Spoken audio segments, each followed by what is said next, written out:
No matter how long you've been following the channel, you know what my favorite day of the week is. Whether I come out feeling great or if I come out feeling like I got my ass beat, sparring day is always and will always be my favorite day of the week. It's the perfect time to put those skills to the test, try out some new tactics that maybe you learned this week, or overall just see if you're improving or not, if the training you've been doing is helping you or not. Everybody, welcome back to Punch Club, and in today's video we're going to be talking about the importance of and the undeniable benefits of sparring.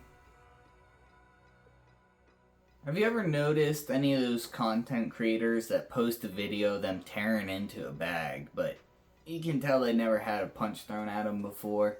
Just from form, technique, whatever their combos are coming up with, I know, that wouldn't work. Sure, bag work can be a killer workout, there's no doubt there. But let's not pretend that it's the same thing as stepping into the ring. You think you got a killer combo? Have you tested it under pressure? If not, then maybe it's a no-go and you don't even know that. Without sparring, your body's likely to make decisions for you in the heat of the moment, especially as a beginner. And those decisions are instincts, they're not going to be what you want. The kind of pressure that sparring puts on a person, that can't be simulated. The only thing that's on top of that is being in a real fight. So train it, test it, and refine it. See what works, see what doesn't work, see where your shortcomings are, and then turn the pressure on those and train under those. Each week I look for my sparring videos. Did I improve what I was lacking last time? Okay, maybe I was, but what am I lacking this time? And it's that balance of finding, okay, you dropped the ball here, we're going to train this week. We're going to work on this a little bit more this week. We're going to, so that overall I can become a better boxer. Next up is discussing how sparring can raise your fight IQ. Fight IQ is an art in itself. It's a strategic thought process of knowing when to strike, knowing when to defend, knowing when to exert energy, and knowing when to save your energy, watching their movements, knowing what they're going to throw. Playing that little chess match, right? This kind of thinking while on your feet, being quick with it and knowing what you need to throw out or knowing what's coming. It's very important to have that to keep the upper hand while in the fight. Read your opponent, react from your opponent, and then punish your opponent. It's kind of like the famous saying, hit and don't get hit. You can watch film and you can study old fights and you can study other fighters. That's all great and that will all help your fight IQ. But nothing can put this kind of emphasis on it and allow you to excel this far if you don't do any sparring. You're going to hit a limit that you won't be able to pass. That leads me to our next point, and that's going to be fine-tuning your skills while you're sparring. Sometimes combos look great on paper, but then they fall apart when you start to practice them. You might be on the bag, like I said earlier, and you might have something that works. But then you go in the ring and it doesn't set up right. It doesn't work. It simply doesn't work. At least not against this opponent. Maybe it's as simple as your jab's not landing. It's not being used effectively. There's something wrong with your jab. Maybe you take a video and you can reflect and look back on your jab. Maybe you're not turning it over. Maybe you're not stepping. The timing's off. It could be this masterclass of things where you can land it on this bag that's not moving, but you can't land it on a person. So that's a sign that the training you've been doing to the bag or the shadow boxing you're doing, it's not translating well. Let's look at it from a different angle, identify those weak spots, what needs work, adapt, and then test them out next week when it's time to go sparring again, or however often you spar at your gym. The next topic is all about conditioning.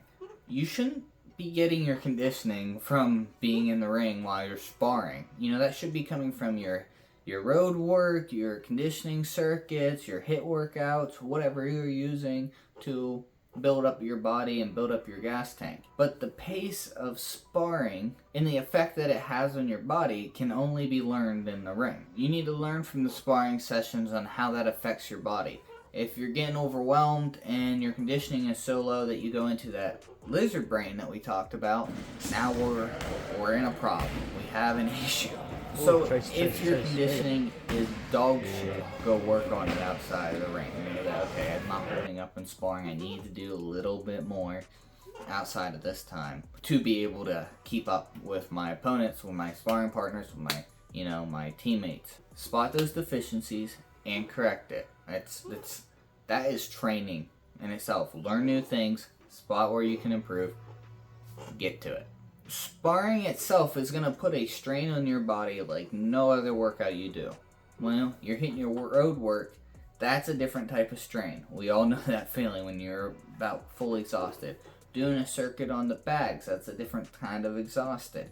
Sparring comes with its own type of exhausted. It's a good experience, and it allows you to realize the importance of training to increase that gas tank, to be more efficient with that gas tank. You get worn out in sparring, you start getting, beat up a little bit. You're gonna wish you did a little bit more conditioning beforehand. While I was writing the script for this video, I came up with the idea that there are two forms of confidence revolving around boxing.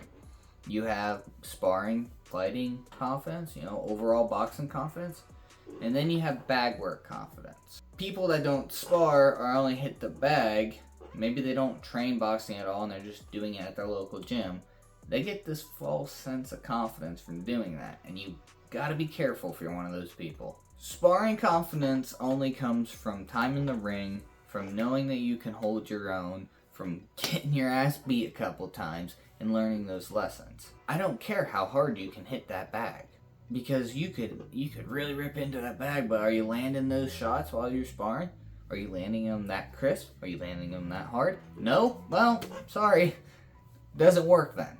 If you can build up that little bit of confidence to go into sparring, maybe your first time sparring, you're going in a little timid, but, you gotta keep your chest out and pick that chin up and think, this ain't nothing. But over time, you're gonna build that confidence, and then sparring's just gonna feel like another training exercise, It's not a fight, but it is its own thing in its own regards, right? So if you can focus on that game plan while you're in there, focus on whatever things you wanted to work on that week to improve yourself as a boxer, instead of going in there timid and worrying about just survival, then you're doing yourself a favor.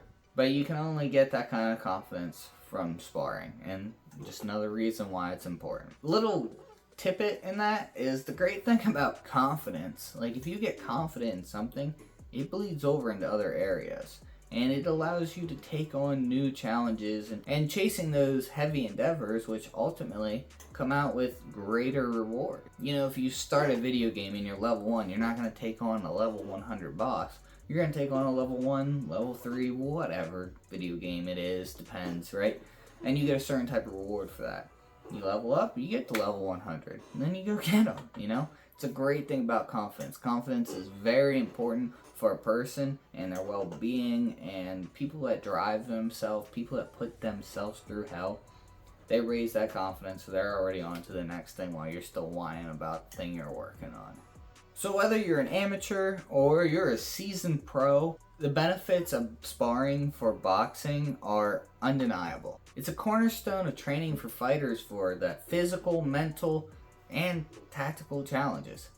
Every time that I step into the ring to spar, I learn something new about myself and my craft. It's where I build up that resiliency, and I feel like at the end of the week, I build up all this stuff, all this hard work, and that's the reward. Sparring. Did it work? Didn't it work?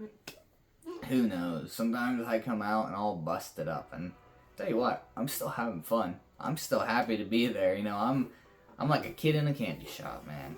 I know there's some debates about people skipping sparring and these professionals going away from sparring because they're saying that it's not as beneficial as people thought. I like the Sean Strickland approach. He just spars all the time. But that's not the point. I still do think that sparring is beneficial. I'm not saying you need to be sparring 5 times a week. I'd say 1 to 3, I spar once a week. A lot of people spar once a week, staying away from those injuries, but they can work certain mirror drills with, or maybe you're working different tactics, jab versus jab versus defense, I'm not considering that much as sparring as I'm talking about, like, that picked up hard sparring. Let me know what you guys think about sparring down in the comments. Don't forget to like and subscribe to this video. As always, everybody, Thank you for watching Punch Club.